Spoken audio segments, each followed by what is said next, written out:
हे all good morning. सकाळु उठिकी video call कली मो भणजा पाखकु काईकिना आज थिला तार सेकेंड बर्थडे।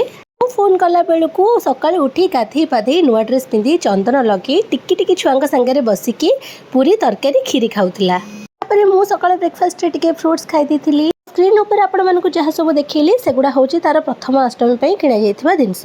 कर सरी के टिके रेस्ट नेकी संध्या बेले बाहरी गलु तार जन्मदिन पालन करिया पई।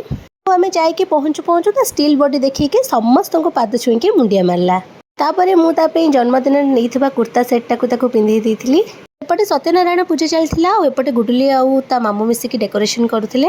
मु जानिछि एई टाइम रे मोर अधिक बाट ट्रैवल करबा ठीक नुह, किंतु जेतेबेले कथा आसे मो भणजार सेतेबेले मु सब लिमिट भूली जाए। पूजा सरला परे ता मामा और बापा आनिथिबा नुआ ड्रेस टाकू पिंधि देइथिलु और समस्त मिसिकी केक काटिलु।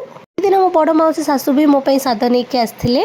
बाय बाय करी फेरीबाटा थिला सबरो टफेस्ट पार्ट। जदि वीडियोटी भल लागिछि लाइक कर दियंतु।